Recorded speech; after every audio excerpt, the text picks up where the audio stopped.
গৌরাঙ্গকে ডানে বায়ে পিছনে সামনে যেদিকেই তাকাবে সেদিকেই রাধা স্বরূপ, রাধা ভাবাবিষ্ট শ্রী গৌর হরি নেচে নেচে বেড়াচ্ছেন নবদ্বীপের পথে পথে। আর সেই পূর্ণ শক্তি এসেই পূর্ণ শক্তিকে অর্পণ করে দিয়েছে। তত্ত্ব অনেক আলোচনা করলে দীঘল রজনী পেরিয়ে যায়, ভাগবত সপ্তাহেও যেন হয় না, ভাগবত সপ্তাহে কম পড়ে যায়। হ্যাঁ, তত্ত্ব এরকম বলি, শক্তি এসে শক্তি অর্পণ করতে পারেন, অন্য কোন যুগে অর্পিত হয়নি, অন্য কোন যুগে অর্পিত হয়নি। যে আছে না চৈতন্য চরিতামৃতে একটা শ্লোক, যারা অধ্যয়ন করেন তারা তো জানেন, এই বাবারা তো জানেই, চৈতন্য চরিতামৃতে কোন কালে যা অর্পিত হয়নি, অনার্পিত চরিম চিরাত করুণায় অবতীর্ণ কলো, যা কখনো কোন যুগে অর্পিত হয়নি, অনার্পিত চরিম চিরাত করুণায় অবতীর্ণ কলো, যা কখনো কোন যুগে অর্পিত হয়নি, সেই অনার্পিত বস্তু কলিযুগে অর্পিত হয়েছেন, সেই অনার্পিত শক্তি কলিযুগে অর্পিত হয়েছে। কলিযুগে অর্পিত হওয়ার কারণ কি? কোন যুগে অর্পণ করার সুযোগ ভগবান নিজেই পাননি। বলো রাধে রাধে। কোন যুগে ভগবান অর্পণ করার সুযোগই পাননি। ত্রেতা যুগে রাম রূপে এসে অর্পণ করার সুযোগ পাননি, তার আগে সত্য যুগে তিনি 6 রূপে বিভক্ত হয়েছেন। অবতার তত্ত্ব, গুণ অবতার, পুরুষ অবতার, সত্যাবেশ অবতার, যুগ অবতার, লীলা অবতার, মন্বন্তর অবতার। কোন অবতারে তিনি এই অনার্পিত বস্তুকে অর্পণ করতে পারেন?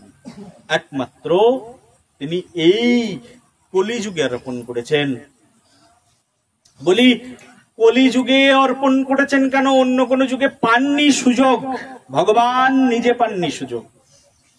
রাম অবতারে ভগবান সুযোগ পাননি, পূর্ণ শক্তি কৃষ্ণ অবতারে পেয়েছেন, কিন্তু পূর্ণ শক্তি পাওয়ার পরেও দাপর যুগে কৃষ্ণ অবতারে ভগবান নিজে অর্পণ করতে পারেননি এই পূর্ণ শক্তিকে। সে যুগেও অর্পণ করেননি কৃষ্ণ অবতারে, অর্পণ করেছেন কোন অবতারে? বলি, অর্পণ করেছেন শুধুমাত্র এই কলিযুগে, গৌর অবতারে। বলি, কলিযুগে অবতার, কলিযুগে প্রদান করার কারণ কি? কি এমন স্পেশালিটি ছিল? বলি, কলিযুগে প্রদান করার কারণ, কলিযুগে ভগবান যখন এসেছেন, যিনি কৃষ্ণ তিনি গৌর, কৃষ্ণের যা যা স্বরূপ বিন্যাস সবকিছুই কিন্তু শ্রীমতী, সবকিছুই গৌরাঙ্গের মধ্যে রয়েছে, কিন্তু একটা বিশেষ বস্তু এই গৌর অবতারে ভগবান নিয়ে এসেছেন, আর সেটা হচ্ছে তিনি শক্তির সম্বন্ধটা গৌরের মধ্যে নিয়ে এসেছেন। শক্তি, শুধু শক্তি অর্পণ করতে পারেন, পূর্ণ শক্তি। শক্তি না থাকলে শক্তি অর্পণ করবেন কোথার থেকে, তাই না? হ্যাঁ, শক্তি অর্পণ করতে পারেন। তা পূর্ণ শক্তি তো রাধারানী, রাধারানী এবার গৌর হয়ে এসেছেন। তাই এবার ওই অনার্পিত চরিম চিরাত, যা কখনো কোনদিন প্রদান করা হয়নি, সেই অনার্পিত বস্তু প্রদান করেছেন। আর সেই অনার্পিত বস্তুটা এই কলিযুগে প্রদান করেছেন, আর সেই বস্তু পেয়ে আজকে রাধা কুণ্ডবাসী ধন্যাতি ধন্য হয়েছে। আজকে মহান মহান আচার্যরা ধন্যাতি ধন্য হয়েছেন।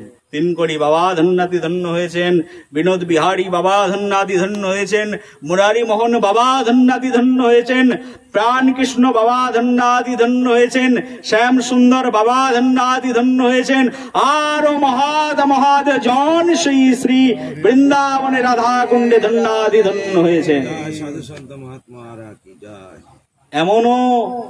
এমনও সৌভাগ্য আর কবে কোনদিন এই কলিযুগে হবে ঠিক নেই, অন্য কোন কলিযুগে হবে কিনা ঠিক নেই।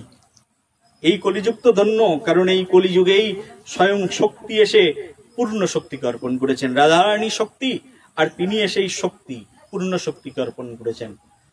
এই জন্যই শ্রী চৈতন্য মহাপ্রভু তার 8টা শ্লোক লিখে গেছেন। 8টা শ্লোকের মধ্যে একটা শ্লোক উচ্চারণ করুন সবাই।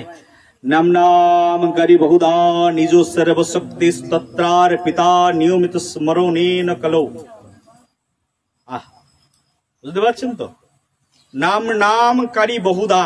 মহাপ্রভু যে 8টা শ্লোক বলে গেলেন শিক্ষা অষ্টকমে, তার মধ্যে একটা শ্লোকে বলছেন নাম নামকারী বহুধা নিজ সর্বশক্তি তত্রার পিতা, নিজের সব শক্তিকে অর্পিত করেছেন।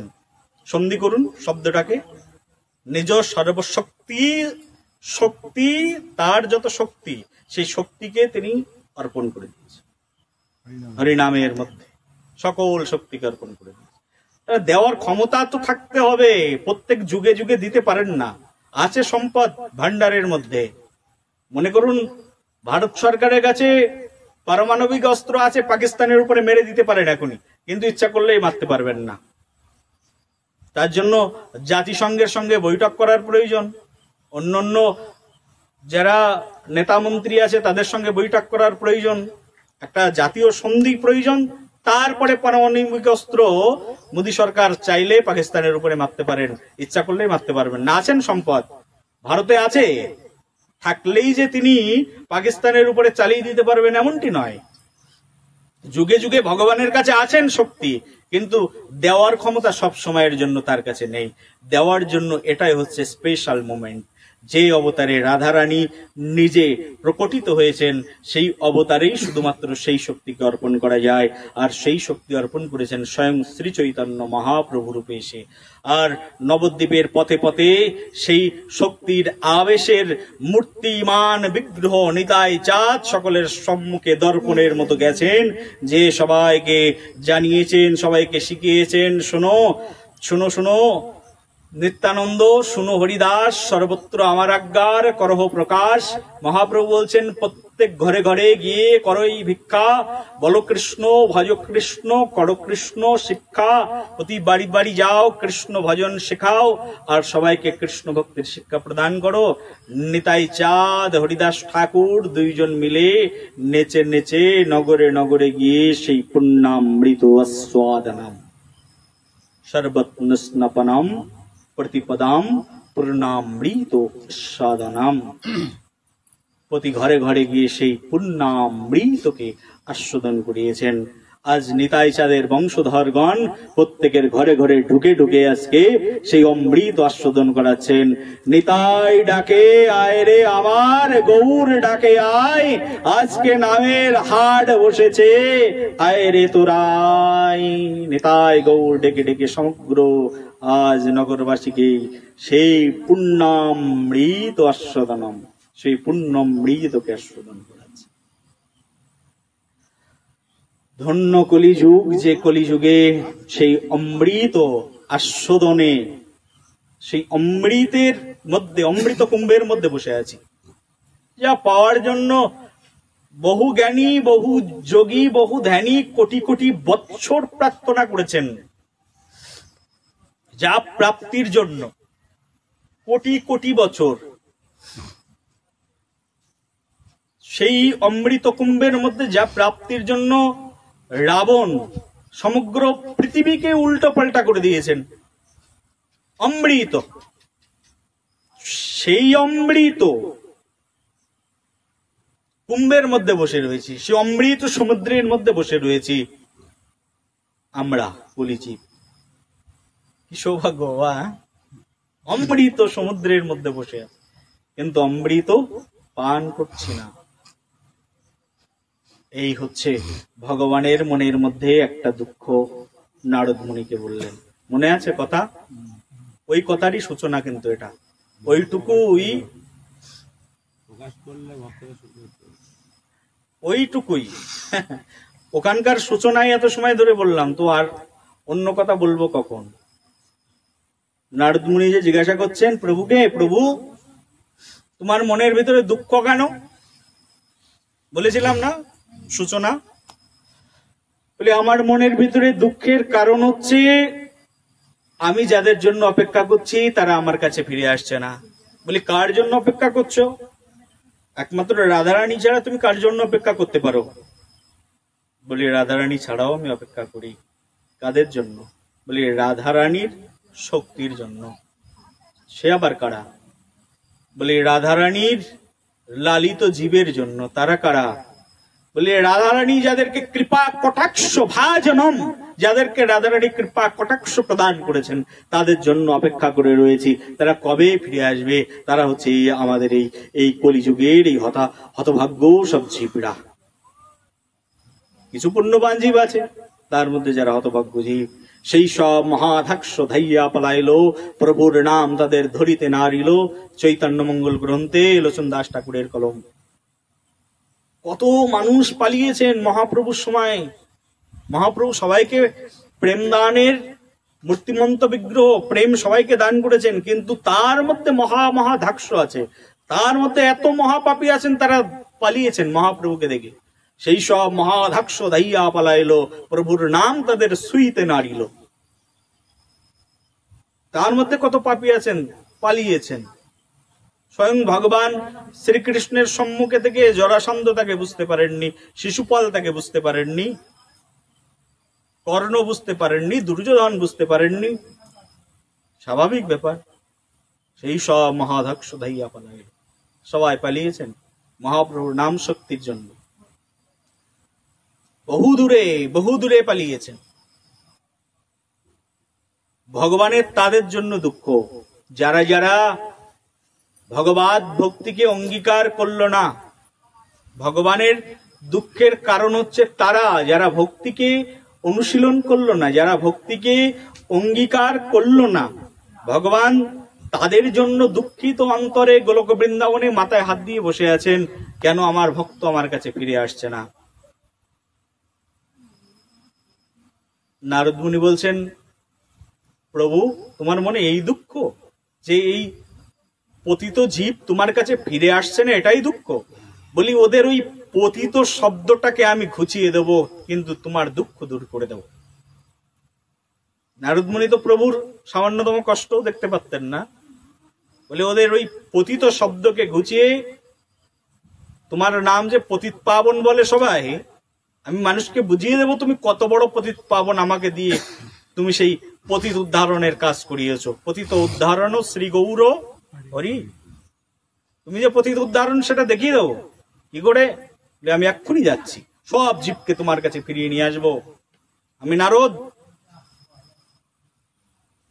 সব জীবকে আমি মোহিত করব, মোহিত করে তোমার কাছে ফিরিয়ে নিয়ে আসবো, কোনো জীব বাদ থাকবে না।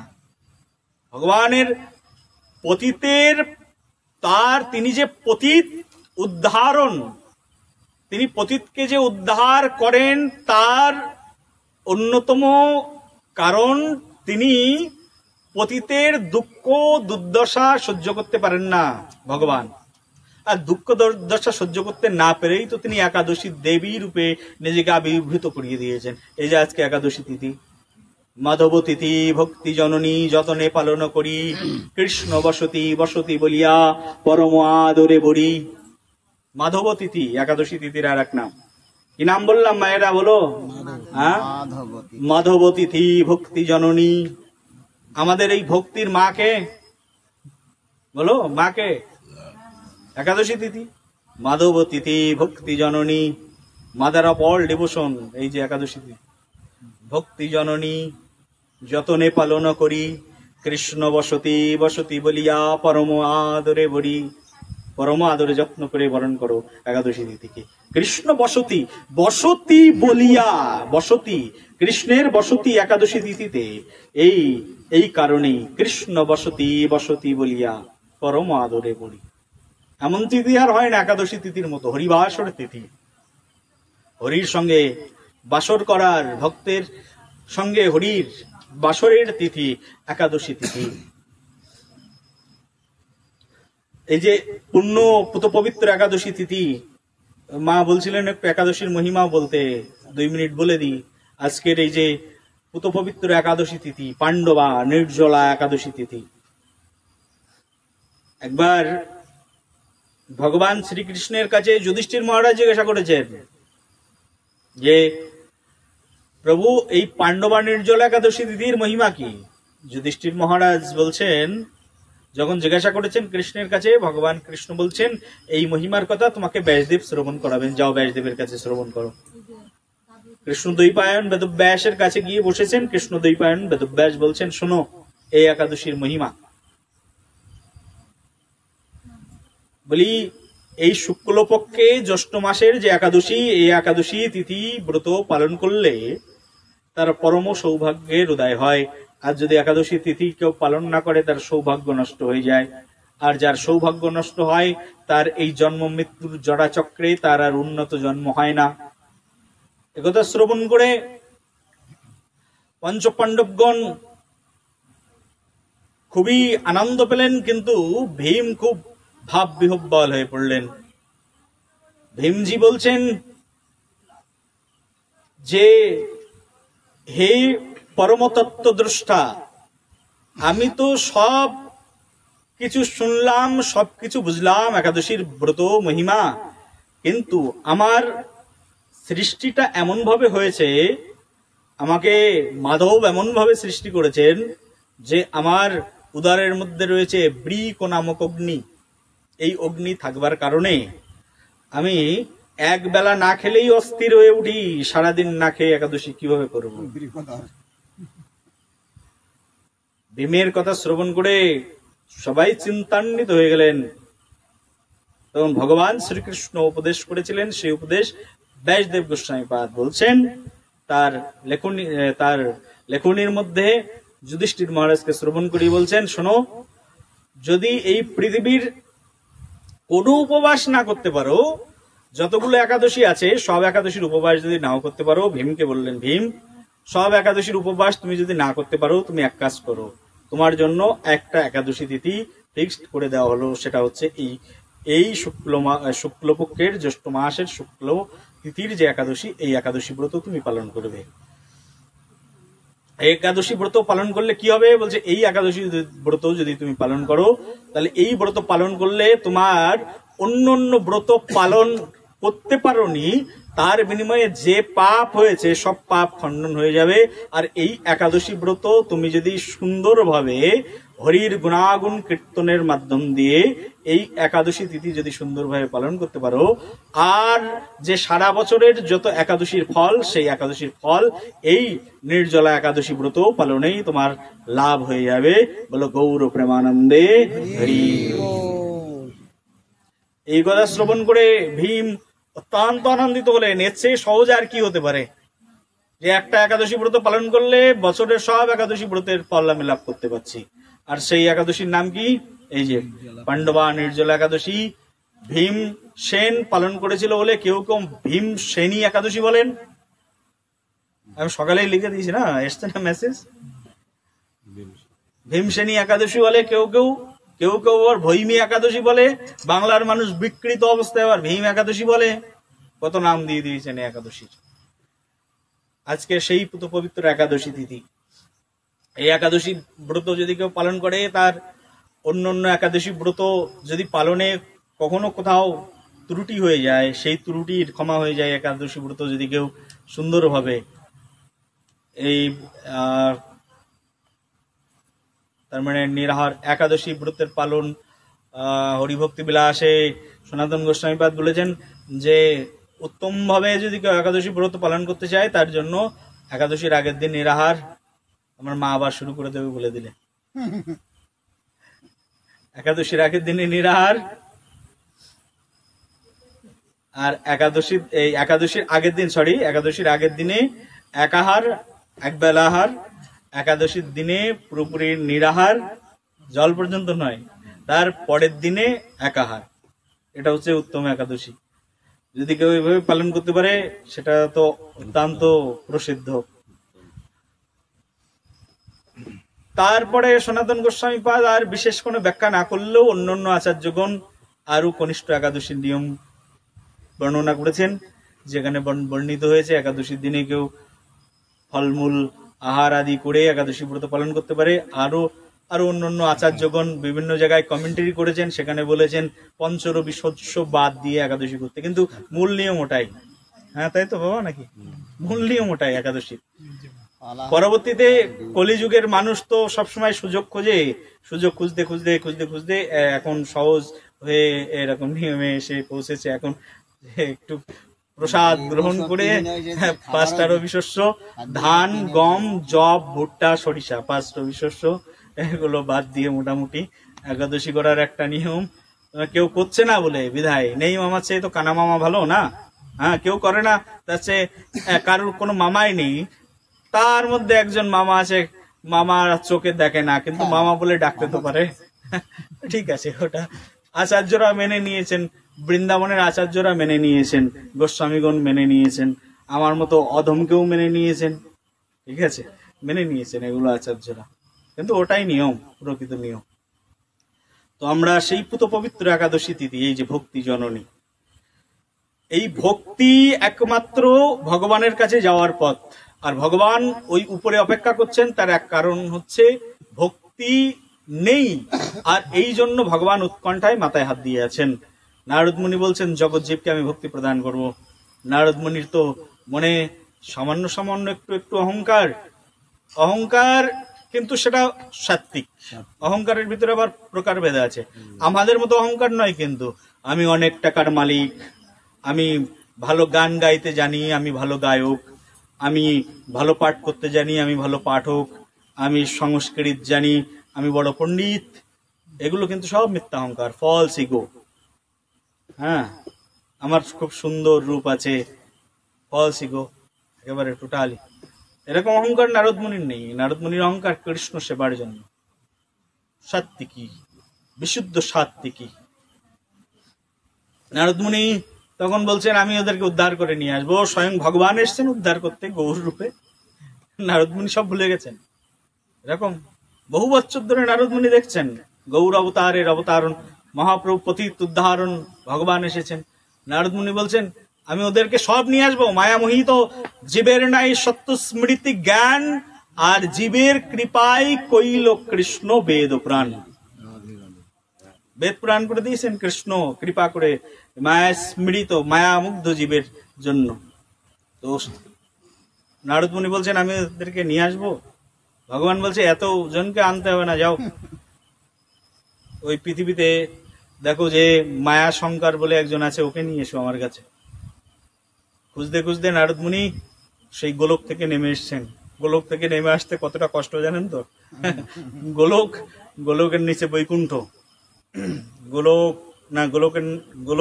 তার নিচে মথুরা, তার নিচে দ্বারকা, তার নিচে বৈকুণ্ঠ লোকের স্থিতি, ওখান থেকে শুরু। বৈকুণ্ঠ লোকের নিচে তারপরে অযোধ্যা, অযোধ্যার নিচে তারপরে এসে সেই শিবলোক, তারপরে সেই বিশাল বিরজা নদী, বিরজা নদী পার হয়ে তারপরে এই পাশে আসতে হবে, এই পাশে আসলে তারপরে ব্রহ্মার লোক শুরু। তার মানে এখান থেকে যদি শুরু করি, আমাদের এই লোক থেকে যদি শুরু করি, তাহলে ভূলোক, ভুবলোক, জনলোক, ভূলোক, ভুবলোক, স্বর্গলোক, জনলোক, মহলোক, তপলোক, তারপরে ব্রহ্মলোক, তারপরে সেই বিশাল বিরজা নদী, শিবলোক, অযোধ্যা লোক, তারপরে সেই বৈকুণ্ঠ লোক। সেখান থেকে নারদ মুনি নেমে এসছেন এই পৃথিবীতে। নারদ মুনি নেমে এসে খুঁজছেন কাকে? নারদ মুনি নেমে এসে খুঁজছেন হচ্ছে মায়া শঙ্করকে, এই পৃথিবীর মধ্যেই থাকে। মায়া শঙ্করের বাড়ি গেছেন একবার নারদ মুনি। মায়া শঙ্করের বাড়িতে গিয়ে বলছে এটা কি মায়া শঙ্করের বাড়ি? নাম হচ্ছে শঙ্কর, মায়া আবদ্ধ বলে নাম দিয়ে দিয়েছে মায়া শঙ্কর। শঙ্করকে বলছে শঙ্করের বাড়ি? বলছে হ্যাঁ আমি শঙ্কর। বলে শঙ্কর তুমি এইটুকু ছোট্ট তরুণ, তোমার জন্য স্বয়ং ভগবান শ্যাম সুন্দর অপেক্ষা করছে বৈকুণ্ঠে গোলক বৃন্দাবনে, চলো তোমাকে আমার সঙ্গে যেতে হবে। তোমার হাত ধরেছি আমি, সঙ্গে আমার সঙ্গেই তোমাকে নিয়ে যাব। তোমাকে বৈকুণ্ঠে যাওয়ার জন্য কোনো টিকিট লাগবে না, কোনো জায়গায় কেউ ট্যাক্স নেবে না, ব্রহ্মা না আটকাতে পারবে তোমাকে, কারণ আমি তোমার হাত ধরেছি। আমি তোমার সিদ্ধ স্বরূপ সাধনা সব দিয়ে এখনই নিয়ে চলে যাব। সিদ্ধ স্বরূপ না থাকলে কি আর ওখানে যাওয়া যায়? বলে সব দিয়ে দেবো, এখনই তোমাকে নিয়ে যাব, ভগবান তোমার জন্য অপেক্ষা করছে। মায়া শঙ্কর এই কথা শুনে হাত জোরে ছাড়িয়েছেন নারদ মুনির কাছ থেকে। রে তুমি আমার কাছে এসেছো আমাকে ভগবানের কাছে নিয়ে যেতে? ভগবানের আর খেয়ে কাজ নেই, আমার মতো লোককেই দরকার ওনার সেবা করার জন্য। এত লোক পৃথিবীতে আছে, কাউকে ধরে নিয়ে গিয়ে ওনার সেবায় লাগিয়ে দাও। আমি যাবো না এখন, আমার টাইম নেই, আমার বাবা মার সেবা আছে, পিতা মাতাই সবচেয়ে বড় ভগবান। এই একটা ভণ্ড মানুষের পরিচয়। বলো রাধে রাধে বলে দিয়েছেন এক কথায়। মায়াবাদী, মায়াবাদীর ভাষ্য শুনলে হয় সর্বনাশ। একটা মায়াবাদী ভাষ্য, পিতামাতাই আমার কাছে ভগবান, আমি যাব না। ভগবানকে ভগবান না বলে পিতামাতাকেই ভগবান বানিয়ে দিচ্ছে। মায়াবাদী ভাষ্য কিন্তু এটা। কর মায়া দেখি বাবা মার সেবা কেমন করিস। বাবা মার সেবা নামে, কামে নয়।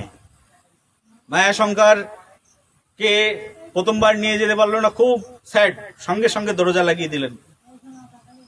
নারদ মুনি কিছুক্ষণ পরে আবার অন্যান্য ব্রহ্মাণ্ড ঘুরে আবার এসছেন, এইবার যাই তো মায়া শঙ্করকে উদ্ধার করতে। এইবার মায়া শঙ্করের কাছে এসে ওই দরজার কাছে এসে বলছে, রো মায়া শঙ্কর, মায়া শঙ্কর দরজাটা খুলো। মায়া শঙ্কর দরজা খুলেছে, খুলে বলছে, ও সাধু তুমি আবার এসেছো, বলে কি চাই? বলে মায়া শঙ্কর তোমার জন্য ভগবান অপেক্ষা করছে, চলো যাই। বলি তখন আমি ব্যাচেলার ছিলাম, এখন তার ব্যাচেলার নেই, আমি এখন বিয়ে করেছি। ওই দেখো ঘরের মধ্যে টুকটুকে বউ, এই সুন্দর স্ত্রীর মুখ না দেখে আমি থাকতে পারি না, আমি এখন যাবো ভগবানের কাছে। যাও পরে যখন সময় হবে তখন এসো, এখন আমার টাইম নেই। এবারে দিল খুব করে, ফিরে গেল নারদ মুনি। কবে সময় হবে?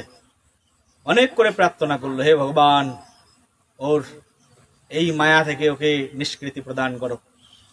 কিছুদিন পরে আবার নারদ মুনি ফিরে এসছেন, ফিরে এসে বলছেন মায়া শঙ্করকে, বলছেন মায়া শঙ্কর, ও মায়া শঙ্কর দরজা খোলো।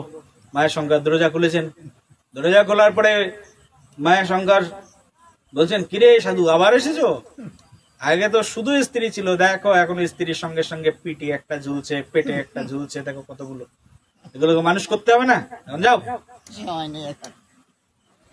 সময় হলো না। কিছুদিন পরে নারদ মুনি আবার এসছেন, মায়া শঙ্কর চলো, ভগবান ওয়েট ফর ইউ। মায়া শঙ্কর বলছেন, প্রভু সাধু যাবো কি করে? আগে তো শুধু ছেলে মেয়ে ছিল, এখন নাতিপুতি হয়েছে, দেখো এখন মাথার পরে কয়টা, পিঠের উপরে কয়টা, আমাকে কখনো কখনো নিজে ছোট হয়ে তাদেরকে পিঠের উপরে নিয়ে ঘুরতে হয়, ঘোড়া ঘোড়া খেলি, কত কিছু তাদেরকে নিয়ে আনন্দ রেখে যাওয়া যায়? এখন যাও পরে এসো। কয়েকদিন পরে নারদ মুনি আবার এসছেন, এসে বলছে মায়া শঙ্কর একটা স্ত্রীর গলা। কে? দরজা খুলেছেন। বলি মায়া শঙ্কর কোথায়? বলি মায়া শঙ্কর তো কিছুদিন হলো মরে গেছে। ও মরে গেছে মায়া শঙ্কর, তাকে তো আমি উদ্ধার করতেই পারলাম না। ভগবান ঠিকই বলেছিল পৃথিবীর একটা জীব অন্তত ফিরিয়ে নিয়ে আসো আমার কাছে, তাহলে আমি সন্তুষ্ট হয়ে যাবো। একজনকেই ফিরিয়ে নিয়ে যেতে পারলাম না। মরে কোথায় গেছে? বলে মরে কোথায় যাবে, মরে গেছে। বলি আমি ধ্যান করে দেখি মরে কোথায় গেছে। মরে দেখে ড্রেনের একটা কীট হয়ে জন্মগ্রহণ করছে। বলি মায়া, ভগবান নারদ মুনি তখন বলছে, তোমার শ্বশুর মশাই তো কীট হয়ে জন্মগ্রহণ করেছে, তোমার শ্বশুরকে এখনই জাগাচ্ছি, দেখো। সেই ওখান থেকে হাত দিয়ে তুলে নিয়ে এসেছে, নিয়ে এসে স্বরূপ দিয়ে দিয়েছে। এই বেটা, চিনতে পারছিস আমাকে? আমি সেই সাধু, তুই মরেছিস, মরে এখানে কীট হয়ে জন্মেছিস, এখন তো চল, তো কীট থেকে আমি নিয়ে যাবো, তোকে সিদ্ধ স্বরূপ দিয়ে দেবো, তোকে নিয়ে যাবো আমি, চল। নারদ মুনি তো করুণা হৃদয়ের মধ্যে, দ্বাদশ মহাজনের একজন অন্যতম আচার্য। বলি চল। বলে না, যাবো না। কেন যাবি না? এখন কেন যাবি না? বলে এখন যাবো না তার কারণ ওই জন্ম তো চলে গেছে, মানব জন্ম, কিন্তু এখন কীট হয়ে জন্মগ্রহণ করেছি, এখানেও আমি স্ত্রী পাতিয়েছি, জানো? এখানে ওই যে মলমূত্র গুলো ভেসে ভেসে যায়, ওগুলো যে আমি খাবলে খাবলে খাই, ওর ভিতরে কত সুখ আছে তুমি জানো? খেয়ে তো দেখো তুমি এখানে। আর এখানে এই যতগুলো ছোট ছোট কীট দেখছো, সব আমার প্রোডাকশন, আমি বানিয়েছি এগুলোকে। বলে নিতাই গৌর প্রেমানন্দে। নারদ মুনি মাথায় হাত দিয়ে বসে বললেন, ও তো ইচ্ছাই নেই, ইচ্ছা না থাকলে ভজন করাবো কি করে? সাধনা করাতে গেলে তো জোর করে করানো যায় না, তো মন থেকে আসতে হয়। একে সাধনা করাবো কি করে? তারপরে তো বৈকুণ্ঠে নিয়ে যাবো, ওকে মন্ত্র বলতে বলবো, তারপরে মন্ত্র বলবে তবে না সিদ্ধি লাভ করবে, তো মন্ত্রই বলবে না। নারদ মুনি ভগবানের কাছে গিয়ে পা জড়িয়ে ধরে বললেন, প্রভু তুমি ঠিকই বলেছিলে, তোমার দুঃখের কারণ আমি বুঝতে পেরেছি। এই পৃথিবীর মায়া মুগ্ধ জীবকে তোমার কাছে ফিরিয়ে নিয়ে আসা এই পৃথিবীর সবচেয়ে কঠিন কাজ। নারদ মুনি স্যালেন্ডার করে দিয়েছে। বলে এই কারণে আমি যাব তাদেরকে ফিরিয়ে নিয়ে আসবার জন্য। ভগবান জীবের জন্য উচ্চস্বরে কাঁদেন, প্রভু জীবেরও লাগিয়া। ভগবান উচ্চস্বরে ক্রন্দন করেন এই জীবের জন্য। সেই নরাধম জীব আমরা এই জগতে বসে আছি, সেই পরম প্রভুর গুণকীর্তন শ্রবণ করছি। প্রভুরও এই জগতে একমাত্র দুঃখ, তার কারণ জীব তার কাছে ফিরে আসে না। আর যদি কোনো জীব একবার সাধনা করে তার কাছে ফিরে যাওয়ার জন্য চেষ্টা করে, মনের ভেতর আনন্দিত হয়, ভগবান উৎকণ্ঠায় থাকে, ভগবান আনন্দ পান, তার হর্ষণ হয় মনের ভিতরে, আর হর্ষিত হয়ে ওঠে, পুলকিত হয়ে ওঠে, আমার ভক্ত আমার জন্য সাধনা করছে। এই মর্তলোকে বসে কোনো জীব যদি সাধনা করে, কোন জীব যদি এখানে বসে বসে ভগবানের নাম গুণকীর্তন করে, শুদ্ধ হৃদয়ে শুদ্ধ চিন্তা নিয়ে যদি ভগবানের গুণকীর্তন করে দিন অতিবাহিত করতে থাকে, ভগবান উপর থেকে আনন্দ পায় যে আমার ভক্ত আমার গুণকীর্তন করছে। ওর জন্য ভগবান অপেক্ষা করতে থাকেন। ভগবানের অজস্র চোখ আছে, অজস্র চোখ দিয়ে তাকে দেখে রাখেন। অজস্র চোখ, অজস্র তার মানে কোনো কিছু দিয়ে সেটাকে মেজারমেন্ট করা যাবে না। অনেক বাহুদার বক্র নেত্রাণাম পশ্যামি তাম সর্বত অনন্ত রূপম অনন্তম ন বুদ্ধম ন পুনস্তবাদিম পশ্যামি বিশ্বেশ্বর বিশ্বরূপ। বিশ্বরূপ দেখিয়েছিলেন অর্জুনকে। অনেক বাহু, অনেক উদার, অনেক নেত্র, অজস্র অজস্র। আমাদের যেরকম প্রত্যেক দোকানে, কলকাতাতে যাবেন, প্রত্যেক দোকানে সিসিটিভি ক্যামেরা লাগানো আছে। সিসিটিভি ক্যামেরার জন্ম যদি আমরা দিতে পারি, ভগবান তো অনন্ত অনন্ত কোটি চোখের জন্ম দিয়ে রেখেছেন। বড় বড় সিসিটিভি ক্যামেরা তার কাছে আছে, তিনি দেখছেন কোন ভক্ত কি করছেন। হৃদয় তিষ্ঠতি অর্জুন, হৃদয়ের মধ্যে বসে বসে দেখছেন কোন ভক্ত কোন ভাবে তার সেবা করছেন। সেই জন্য কৃপা করে আপনারা যারা এখানে এসেছেন আমাকে আশীর্বাদ করবেন। আপনাদের কৃপা আশীর্বাদ আমার মস্তকের ভূষণ হোক। আমি যেন পরম প্রভুর কাছে, পরম শ্রী গুরুদেবের করুণাতে, শ্রী গুরুদেবের আদেশে, আপনাদের মতো মহন্তের শিক্ষার আশ্রয়ে থেকে আমার জীবনকে অতিবাহিত করতে পারি, এই কামনা করে আজকের ভাগবত কথার এখানেই বিশ্রাম। ওম পূর্ণমদঃ পূর্ণমিদং পূর্ণাৎ পূর্ণমুদচ্যতে পূর্ণাৎ পূর্ণমাদায় পূর্ণমেবাবশিষ্যতে। ওম শান্তি শান্তি শান্তি। হরে কৃষ্ণ কৃষ্ণ কৃষ্ণ হরে হরে, হরে রাম রাম রাম হরে হরে।